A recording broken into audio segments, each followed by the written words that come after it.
ओम शांति।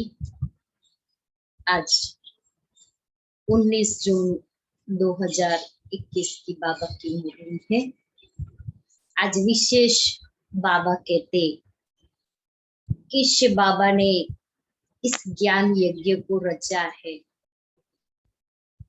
तो स्वराज्य पाने के लिए इस रचे हुए ज्ञान यज्ञ में हमें अपना तन मन धन सब स्वाहा करना है और जीते जी मरना है। इस ज्ञान यज्ञ में सारी पुरानी दुनिया स्वाहा होती है। दूसरा बाबा ने कहा कि इस ड्रामा के डायरेक्टर कौन है, इस ड्रामा का आदि मध्य अंत क्या है। ये ड्रामा के डायरेक्टर परमात्मा आकर के बताते हैं, समझ देते हैं। तो ड्रामा के ज्ञान को बुद्धि में रख करके सदैव खुश रहना है, हर्षित रहना है। तीसरी बात बाबा ने बताई कि अभी तुम देवी देवता बन रहे हो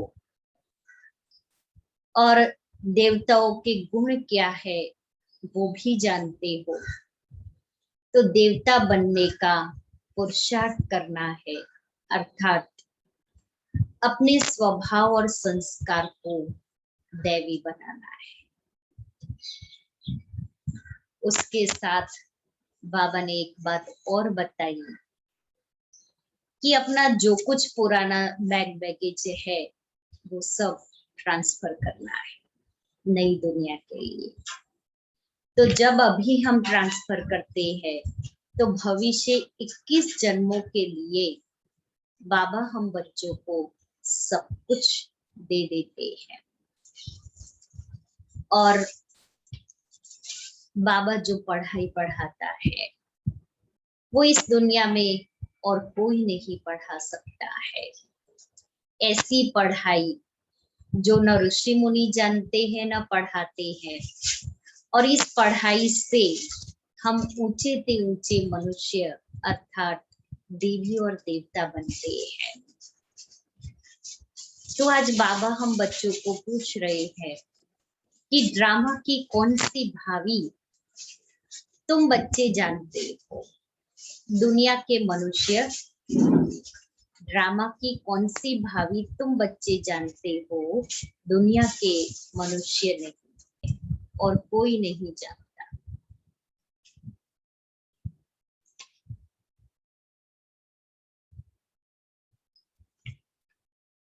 बाबा ने कहा,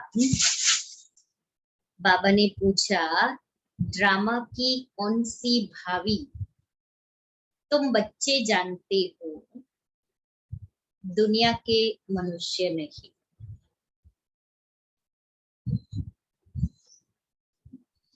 जो भी होता है वो 5000 के बाद रिपीट होता है सब। जो भी होता है 5000 वर्ष के बाद रिपीट होता है। उत्तर है, बाबा ने कहा तुम जानते हो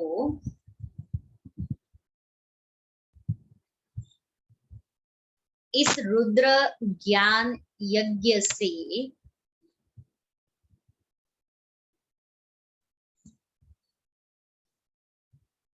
विनाश ज्वाला प्रज्वलित हुई है।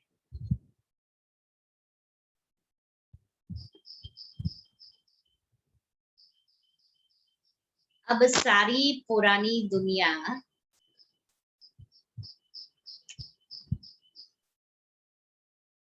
इसमें स्वाहा हो जाएगी।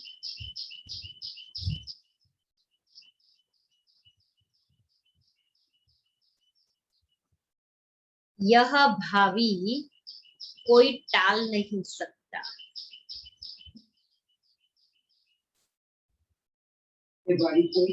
टाल नहीं सकता, ये भावी टाल नहीं सकता। यह ऐसा अश्वमेघ, यह ऐसा अश्वमेध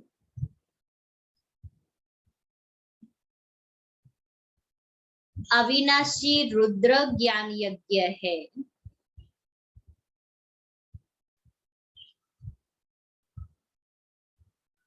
जिसमें सारी सामग्री स्वाहा होगी, सारी सामग्री स्वाहा होगी।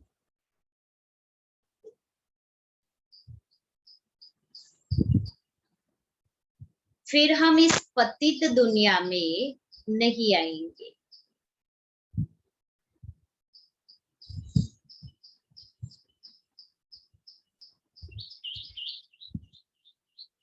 इसे ईश्वर की भावी नहीं, इसे ईश्वर की भावी नहीं, ड्रामा की भावी कहेंगे। मीठे बच्चे, तुम महान सौभाग्यशाली, मीठे बच्चे तुम महान सौभाग्यशाली। क्यों? क्योंकि तुम्हें भगवान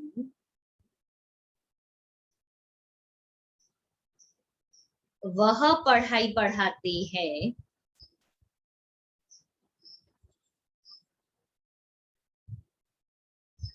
जो अब तक किसी ऋषि मुनि ने भी नहीं पढ़ी।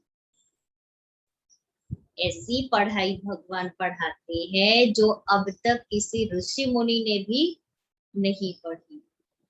गीत है, मुखड़ा देख ले प्राणी जरा दर्पण में, कितने पाप है कितने पुण्य तेरे नाम। बहुत अच्छा, बहुत अच्छा।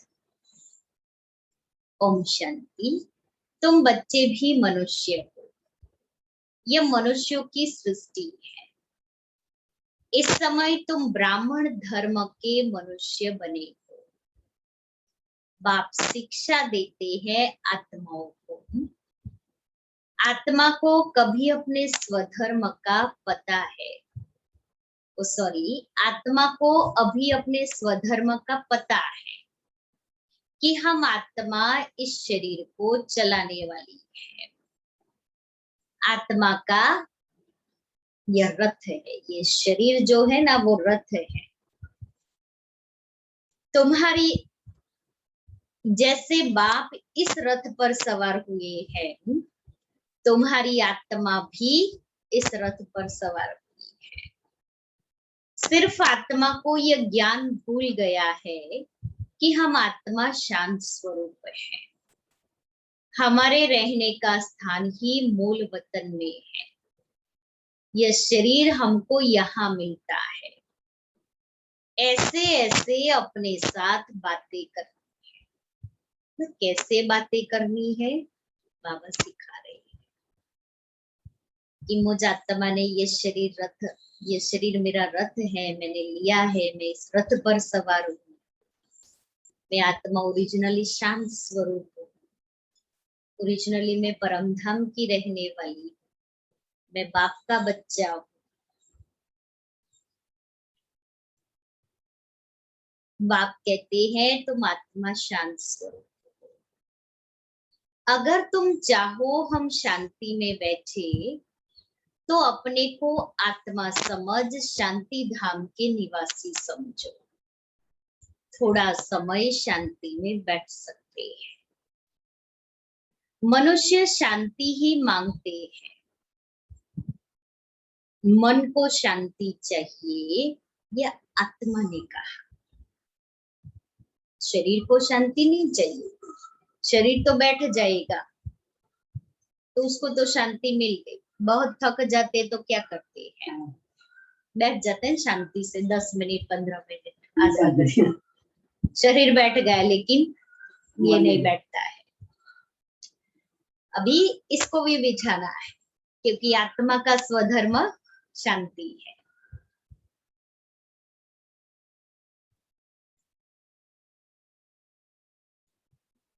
એના પર ફૂલ સાફ કરીએ તો ધીરે ધીરે બેસતું થઈ જાય ખરું.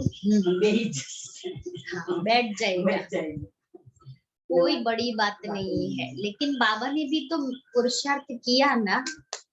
ब्रह्मा बाबा ने भी लिख लग करके पक्का किया, मैं आत्मा हूँ, जशोदा आत्मा है, पुट्टू आत्मा है, पालू आत्मा है, नारायण आत्मा है। बाबा के बच्चे और जशोदा मैया दादा लेख राज की लौकी की उगल। तो हर एक का नाम लिख लिख करके बाबा ने पक्का किया कि ये आत्मा है, ये आत्मा है।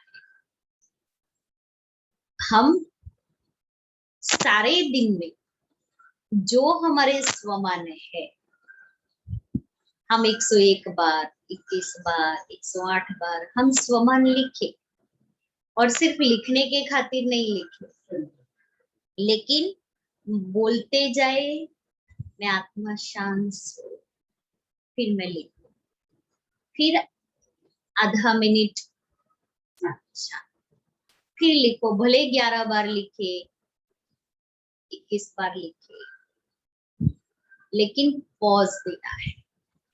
मैं आत्मा शांत स्वरूप हूँ, पॉज, फिर कर। तो ये प्रैक्टिस, ये अभ्यास कराना पड़ेगा ना, ऐसे ही तो कुछ नहीं होता है। भोजन खाना हो तो बनाना पड़ता है ना, बनाने का पुरुषार्थ करना पड़ता है। पैसा चाहिए तो बिजनेस करना पड़ता है, सुबह से रात तक उसमें लगना पड़ता है। कोई भी चीज ऐसे नहीं मिलती। तो मुझे भी वो शांति का अनुभव करना है तो मेहनत तो करनी पड़ेगी ना, ऐसे थोड़ी सब मिल जाएगा। 21 जन्म की बादशाही ले गई है।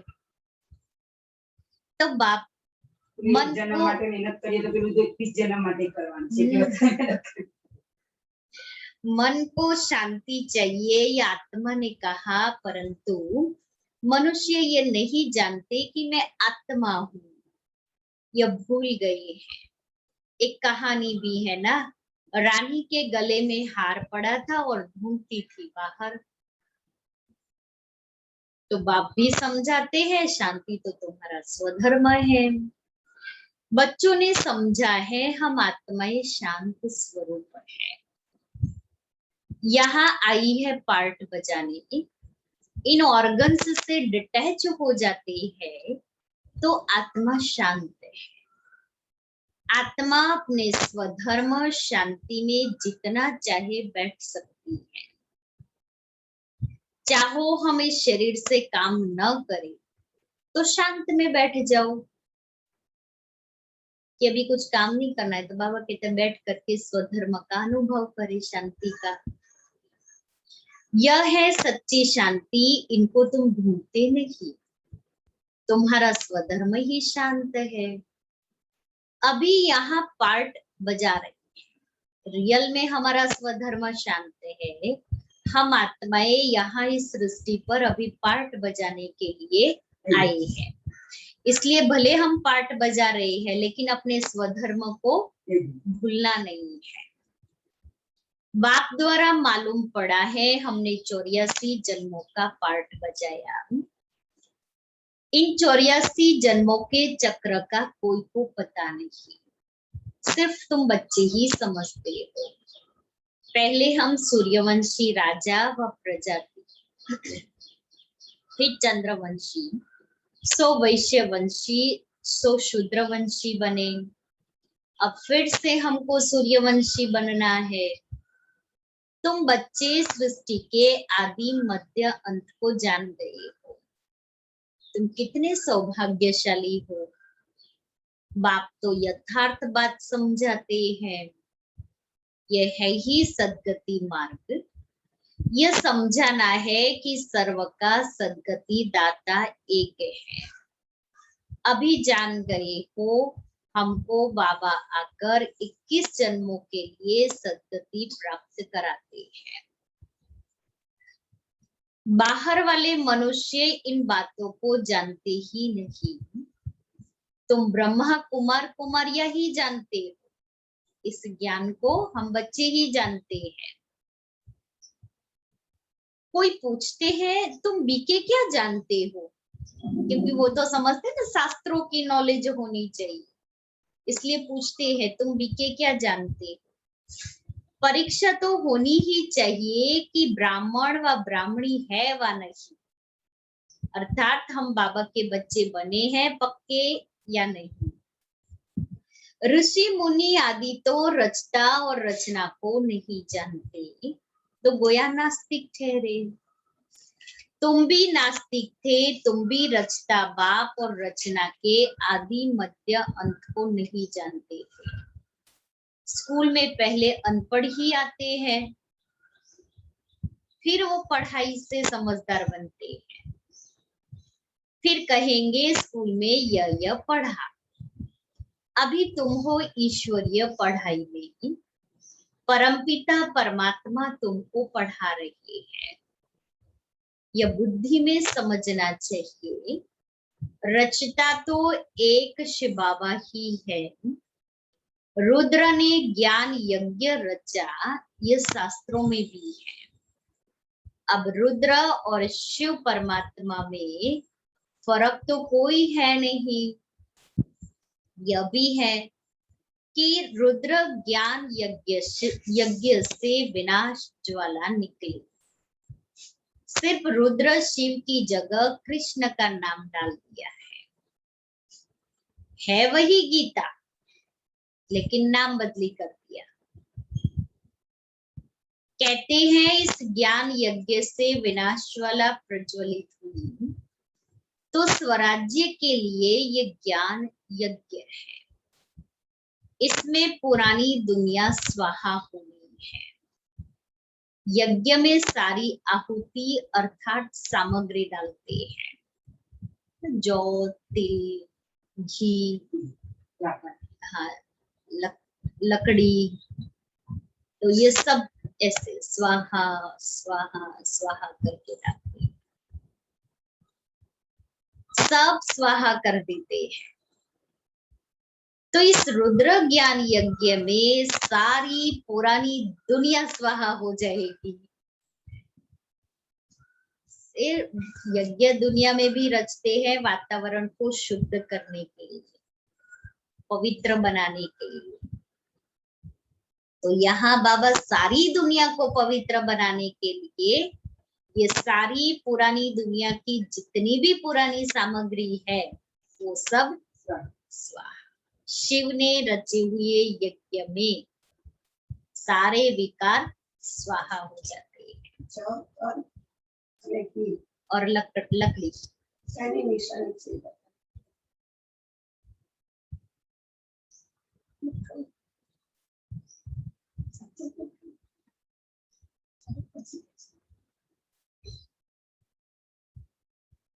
तुम अब राजयोग सीख रहे हो, इस पतित दुनिया में फिर आएंगे नहीं, ये दुनिया फिर खत्म हो जानी है। तुम जानते हो नेचुरल कैलेमिटीज आदि सब होगी। ये सारी नॉलेज तुम्हारी बुद्धि में बैठना चाहिए। चलो 1 सेकंड में अब यह आत्मा बन जाएगी।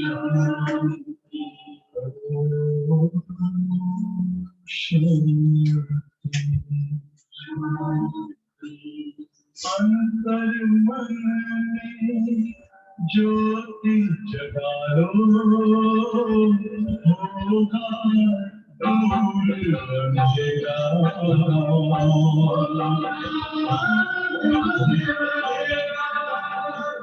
शिव का कर लो ध्यान पारा, पावन पुण्य सवेरा।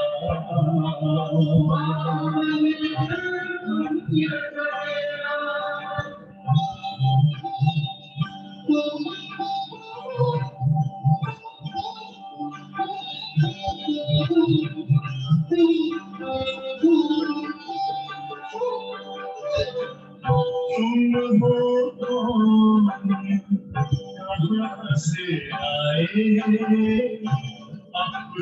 आप को जानो।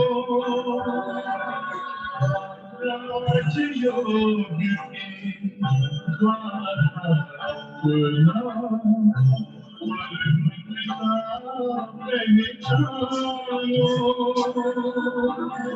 पहचानो। इसी राजपथ पर चल कर तुम पालो अपना बसेरा।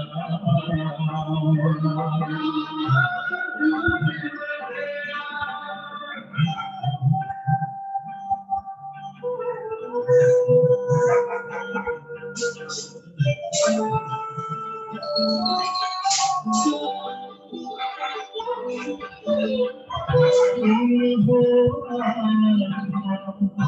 तन से प्यारे परमात्मा को प्यारे।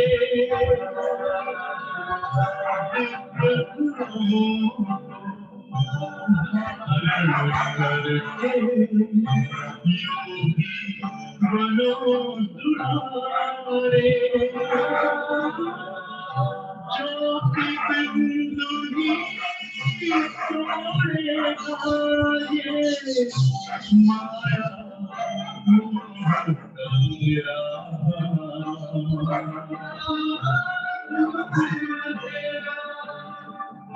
अंतर मन में ज्योति जगा लो होगा दूर अंधेरा।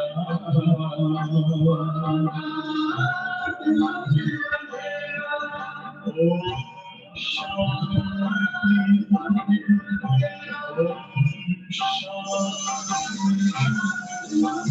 ओम शांति।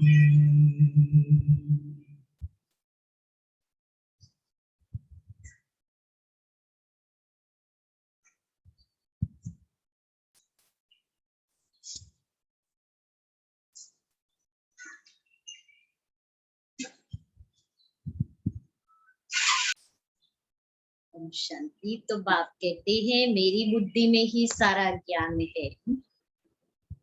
बाप सत्य है, चैतन्य है, ज्ञान का सागर है, सृष्टि के आदि मध्य अंत को जानते हैं। ऋषि मुनि तो कहते हैं हम रचता और रचना को नहीं जानते।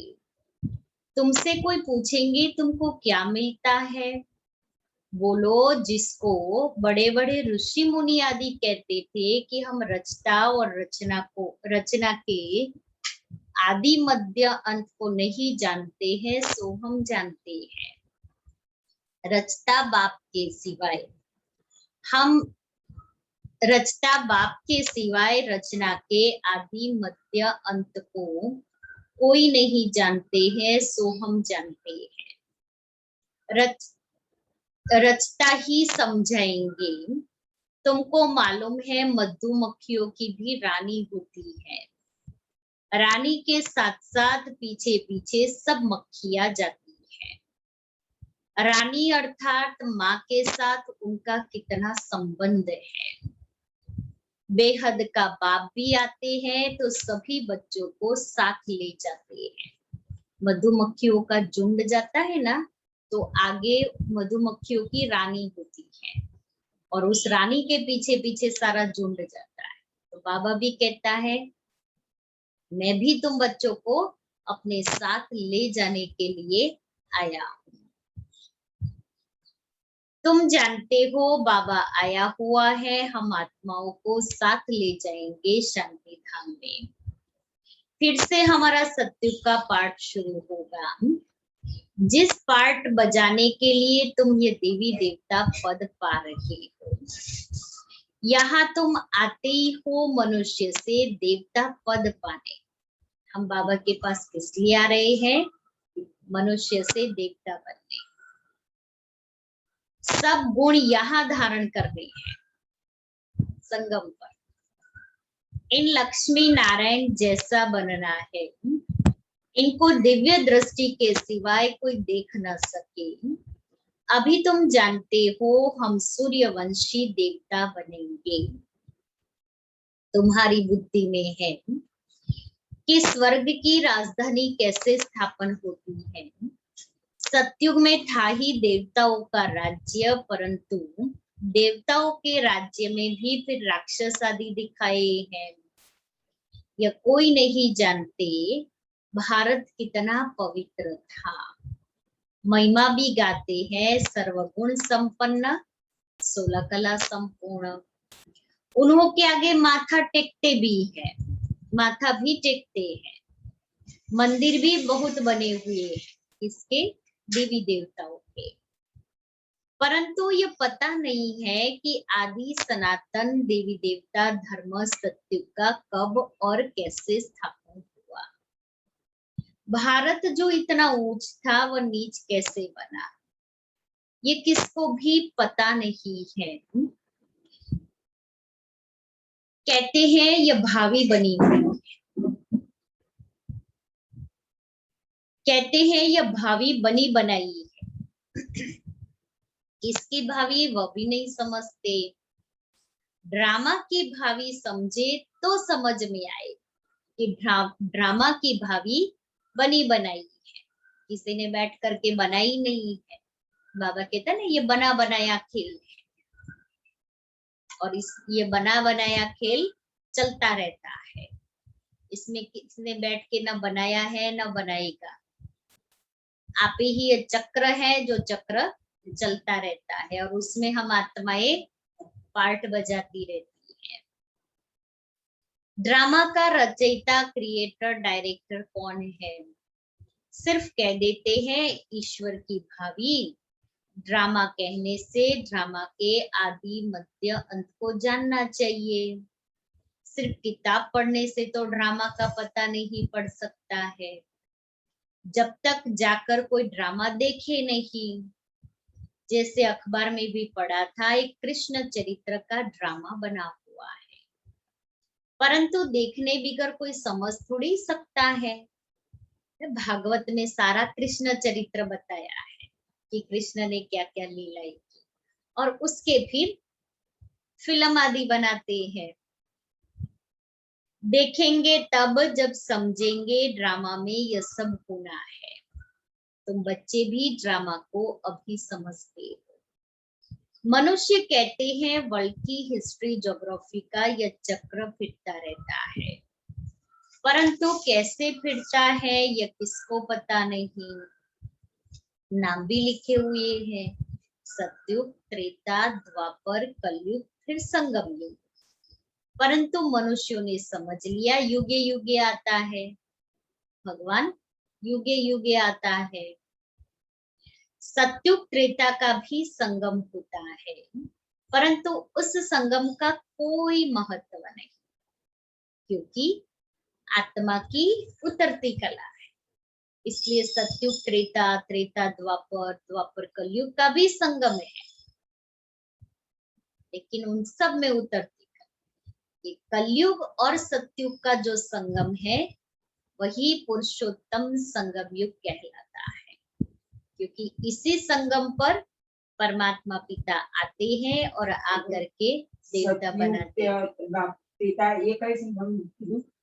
सतयुग पूरा होता है और त्रेता शुरू होता है, तो वो दो के बीच का भी संगम तो कहेंगे ना, कि एक पूरा हो रहा और दूसरा शुरू हो रहा है, लेकिन उसको कल्याणकारी संगम युग नहीं कहेंगे, क्योंकि उस समय आत्मा की उतरती कला है और परमात्मा इस सृष्टि पर नहीं आती है। वो पूरे चारों ही युग के अंत में, अर्थात कल्प के अंत में वो आते हैं।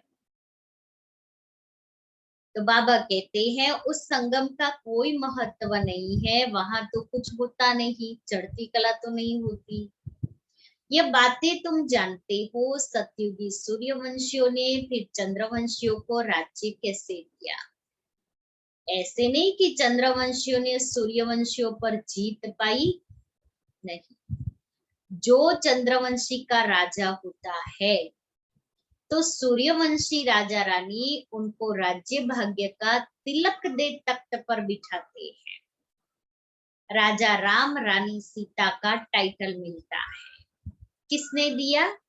कहेंगे सूर्यवंशियों ने ट्रांसफर किया, अब तुम राज्य करो। ऐसे नहीं चंद्रवंशियों ने सूर्यवंशियों पर जीत पाई और राज्य लिया। विथ रिस्पेक्ट, सतयुगी सूर्यवंशी राजा रानी, उनको रिस्पेक्ट से गद्दी पर बिठाते हैं, राज तिलक देते हैं, फिर ताज पहनाते हैं और फिर कहते हैं अभी आप संभालो। खींच के नहीं लिया हुआ होता है, तो इज्जत से बिठाते हैं कि अभी तक हमने राज्य किया, अभी आपका टर्न। इसलिए बाबा कहता है तिलक दे तख्त पर बिठाते हैं। वो तो है ही, वो देवताओं की एटिकेट्स और मैनर्स, और उस समय तो आत्मा है ही पवित्र, खुशी से बस इसलिए खुशी खुशी से गद्दी पर बिठाते हैं। जो जल्दी दिन जब तो गाड़ी पर गए हुए तो हमारी मुझे तक करते मुझे पैसा और वो भी कलयुगी गादी, कांटे वाली सीट, और वो भी लेने के लिए आजकल क्या कावे दावे, शाम दाम दंड भेद, और गद्दी प्राप्त करते हैं। और फिर भी उस गद्दी पर बैठ के सुख तो है ही नहीं, सारा दिन टेंशन। बता रहे जी, वो तो सारा भारत खंड एक दुनिया थी, और सॉरी सारी दुनिया ही भारत खंड थी, और उसको लक्ष्मी नारायण चलाते थे। तो सोचो, तो भी इतना शांति से, प्यार से, सबको संतुष्ट करके इतना बड़ा राज्य चलाया, सारी दुनिया को चलाया। और अभी सिर्फ इस छोटे से टुकड़े को चलाना हो तो भी हेडेक है। क्यों? क्योंकि वो दैवी गुण, दैवी मूल्य जीवन में नहीं लगे। क्योंकि जब तक मैं खुद मूल्यवान नहीं हूं, मैं जब तक मूल्यों के आधार पर अपने जीवन को नहीं बनाती हूँ, तब तक देश और दुनिया को चलाना मुश्किल है। क्योंकि खुद सिद्धांत पर नहीं चलेंगे और दूसरों को कहेंगे कि आप सिद्धांत पर चलो, आप मूल्यों को लेकर के चलो, तो जैसा राजा वैसी प्रजा। इसलिए अभी दुख है। तो बाबा कहता है बाकी कोई लड़ाई आदि नहीं लगती, जैसे किसको राजाई दी जाती है वैसे देते हैं। उन्हों के पैर आदि धोकर उनको राज्य तिलक देते हैं। आपको पता है कैसे राज्य तिलक देते हैं? कि सब नदियों का जल ला करके पहले जलाभिषेक करते हैं, फिर पैर धोते हैं, फिर राज तिलक देते हैं, फिर ताज पहनते, फिर वो ऐसे केस होता है ना वो डालते, और फिर वो राजा भी प्रजा की रक्षा के लिए, देश की रक्षा के लिए शपथ लेते हैं। तो वहां कोई गुरु गोसाई तो होते नहीं जो उनको गद्दी पर बिठाए, इसलिए सत्युगी राजा रानी उनको गद्दी पर बिठाते हैं। अब तुम बच्चों की बुद्धि में है कि हम दैवी स्वभाव वाले बनते हैं। सूर्यवंशी चंद्रवंशी राज्य में हम कितने सुखी होंगे। बाबा हमको दुख से निकाल सुख में ले जाते हैं, और कोई तो सुखी बना न सके। साधु लोग खुद भी चाहते हैं हम शांति धाम में जाए। बाप कहते हैं मैं इन साधुओं आदि का भी उद्धार कर सबको शांति धाम में ले जाता हूँ। सन्यासी तो आते ही द्वापर में है, स्वर्ग में तो हम देवता ही रहते हैं, वहां भी सेक्शन अलग अलग है। परम धाम में सूर्यवंशियों का अलग, चंद्रवंशियों का अलग, फिर बाद में इस्लामी, बौद्धि, सन्यासी आदि जो भी आते हैं, सबका सेक्शन अलग अलग बना हुआ है परम धाम। तो जो जिस धर्म की आत्मा होगी वो उसी सेक्शन में जाएगी। जब हम राज्य करते थे तो दूसरा कोई धर्म नहीं था, मूल वतन में भी ऐसी माला नंबरवार बनी हुई है। आदि सनातन देवी देवता धर्म वालों की है पहली बिरादरी। फिर और बिरादरियां निकलती है। यह बिरादरी है बड़े से बड़ी, और दूसरे जो धर्म स्थापक आते हैं सब उनसे निकले हुए हैं। तुम कहेंगे इस्लाम युग की है सेकंड नंबर बिरादरी, क्योंकि द्वापर में पहले इस्लाम धर्म की स्थापना होती, फिर बौद्ध धर्म की, फिर क्रिश्चियन धर्म की, फिर संन्यास धर्म।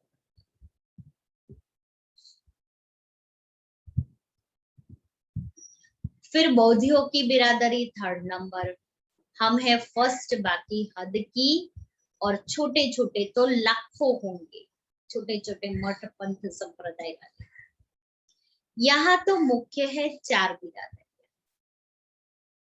पहले पहले हम आते हैं, अर्थात देवी देवता धर्म, फिर इस्लाम, फिर बौद्धी, फिर क्रिश्चियन, 4 हो गए।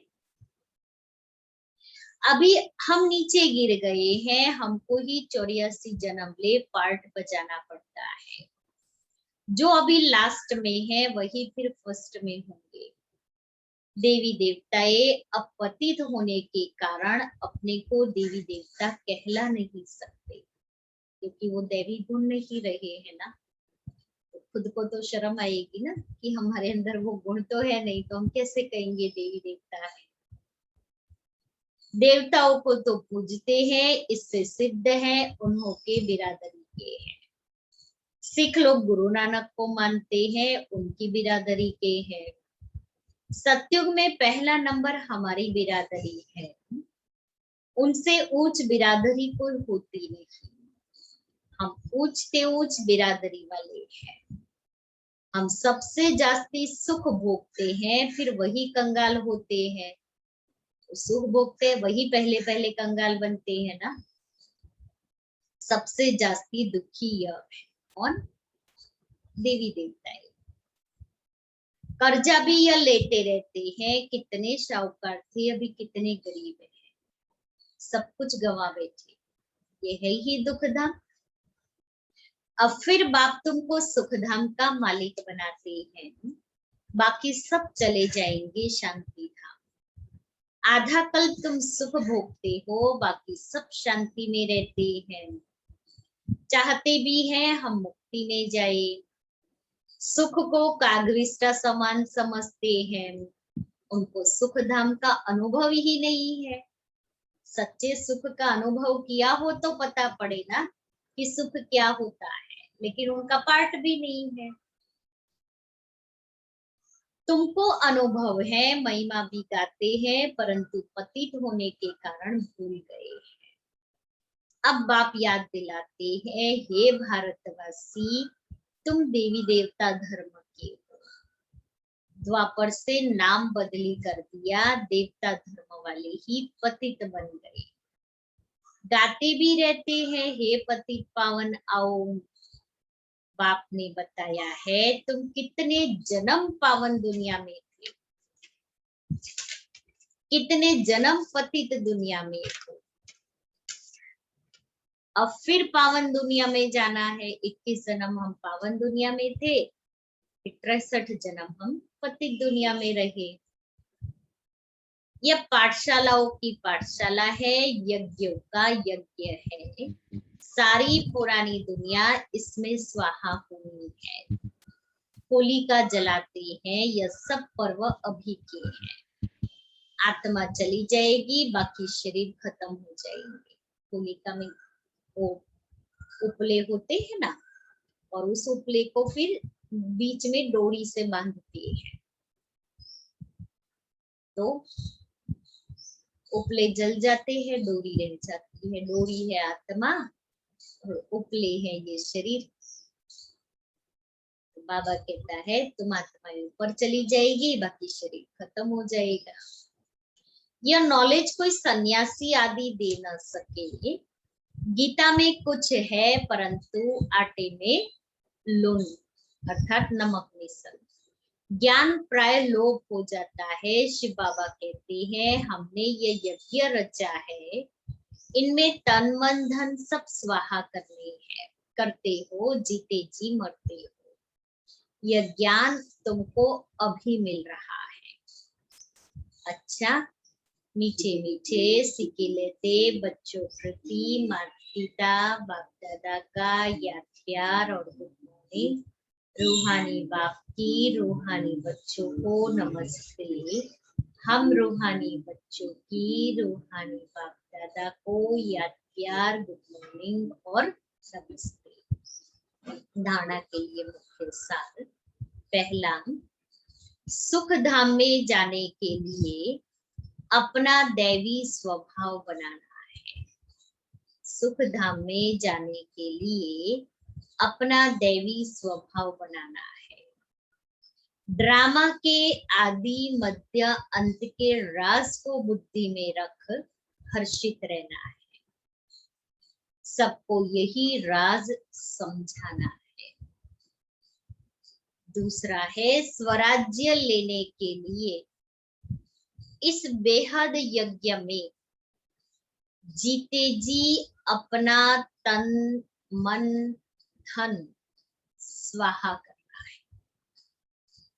सब कुछ नई दुनिया के लिए ट्रांसफर कर देना है। जैसे कैसे ब्रह्मा बाबा ने अपना सब कुछ ट्रांसफर किया, तो इस दुनिया को पावन दुनिया बनाने के लिए हम भी अपना तन मन धन इस यज्ञ में स्वाहा करें। वरदान, सर्व आत्माओं पर स्नेह का राज्य करने वाले, सर्व आत्माओं पर स्नेह का राज्य करने वाले विश्व राज्य अधिकारी भव। जो बच्चे वर्तमान समय सर्व आत्माओं के दिल पर स्नेह का राज्य करते हैं, वही भविष्य में विश्व के राज्य का अधिकार प्राप्त करते हैं। कि अभी अगर सबका स्नेह जीता है, जैसे मम्मा, कल मम्मा की विशेषता सुन रहे थे ना, कि मम्मा बाबा के ज्ञान की पॉइंट इतना अच्छी रीति स्पष्ट समझाती थी, जो सब मम्मा के स्नेही बन जाते। और दूसरा स्नेही क्यों बनते थे? मम्मा सबको सबकी कमी कमजोरी का वर्णन नहीं करती थी, लेकिन मम्मा उसकी कमी को भरती थी। बाबा भी कहता है कि सर्व आत्माओं के दिल पर स्नेह का राज करना है, तो भविष्य में राज्य कर सकते। अभी किसी पर ऑर्डर नहीं चलाना है, अभी से विश्व महाराजन नहीं बनना है। अर्थात किसी के ऊपर ऑर्डर करना, वो विश्व महाराजन बाबा कहते हैं अभी नहीं बनना है, अभी विश्व सेवाधारी बनना है, स्नेह देना है। देखना है कि अपने भविष्य के खाते में स्नेह कितना जमा किया है। मैंने मेरे भविष्य के खाते में कितना स्नेह जमा किया है, स्नेह का बैलेंस मेरा कितना है।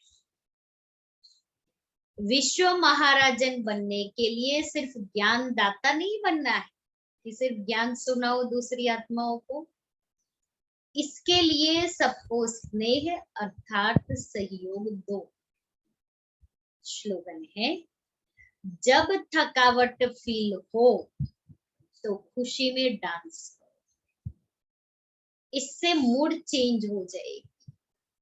मन की थकावट फील हो तो खुशी में डांस करो, मूड चेंज। तो बाबा ने मधुबन वाला गीत चालू कर दिया। मधुबन के बाबा मुरली वाले आपका क्या कहना, कितना अच्छा गीत है। कहाँ मिलेगा बाबा ऐसा सत्युग में तेरा प्यार, मन खुशियों में नाचे। फिर तेरे प्यार में जो सुख मिलता है, उसके आगे सब कुछ फीका। मीठे बाबा प्यारे बाबा ठीक ऊपर फिर एक और, बाबा आपने कमाल कर दिया, हमारा सारा जीवन खुशहाल कर दिया। कितने सारे कहते हैं। शिव हाँ? प्रिया साथ है हमको सरस जी का क्या बना। बोला? शिव प्रिया प्यार है। शिव पिया साथ है। और बहुत सारे बाबा के गीत हैं जो आपको खुशी में ला देगा। अकेले जब ऐसा हो ना तो कमरा बंद करके बाबा का गीत लगा करके डांस करने का। हमको रेडियो मोबाइल ये वापस हमारे तो એને પપ્પાએ દિયા મૂકી દીધી કે આપતી જલે આચર કરવાનું આપતી જલે આચર आज का स्वमान है, मैं मन मना भव के मंत्र में स्थित हूँ। मैं मन मना भव के मंत्र में स्थित हूँ। ये यानी रिमोट पर आते चार्जर बदली के इसे रिमोट पर बोलते ये तो आने की जेल में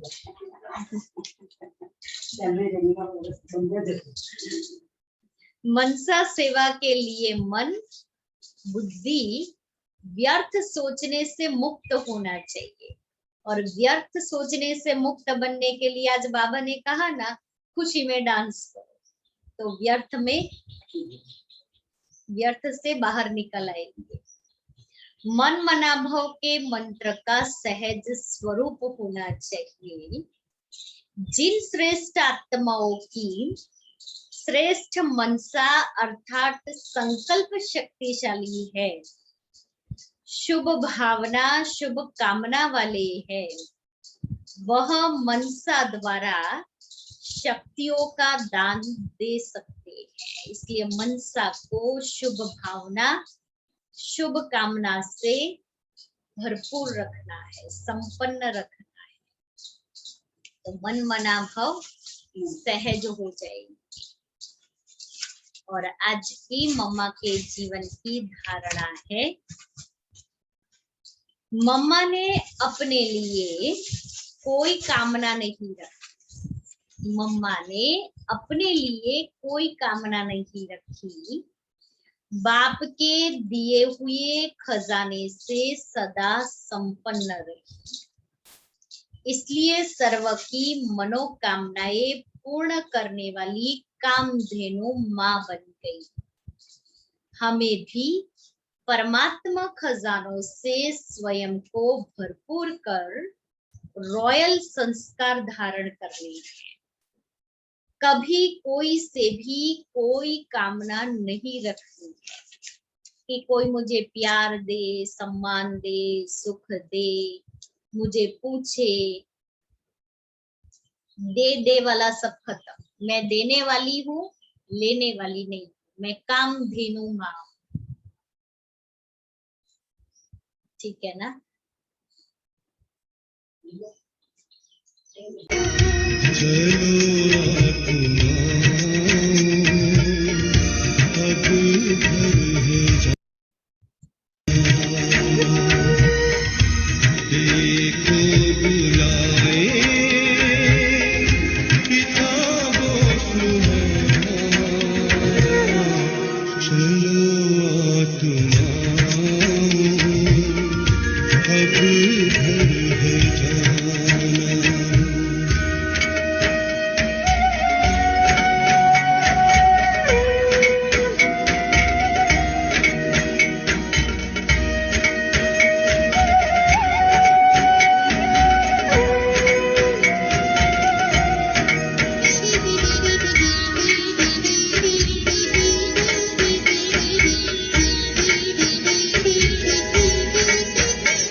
घर की सुधी को तूने भुलाया, याद दिलाने पिता शिव आए।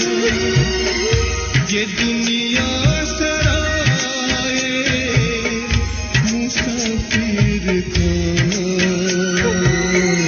चलो आत्मा अब घर है जाना।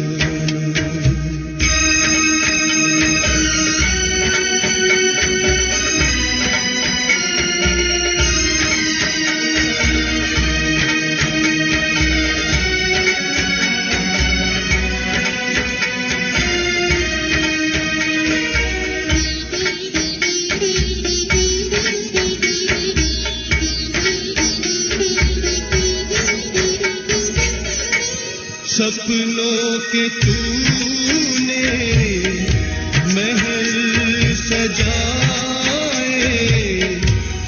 अपने बनाए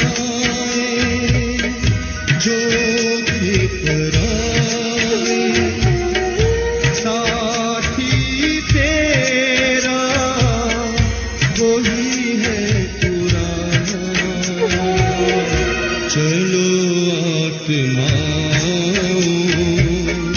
अब घर है जाना।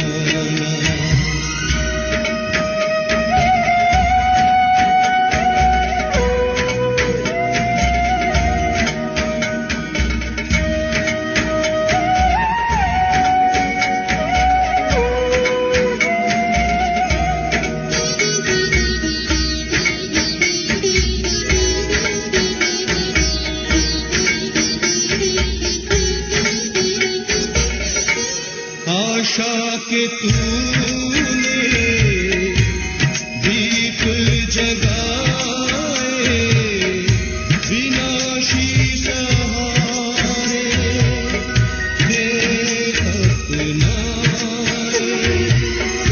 बुझती ज्योति को फिर से जगाना। चलो आत्मा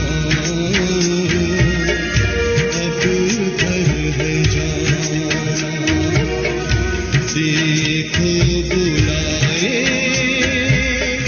पिता वो सुहाना। चलो आत्मा अब घर है जाना, अब घर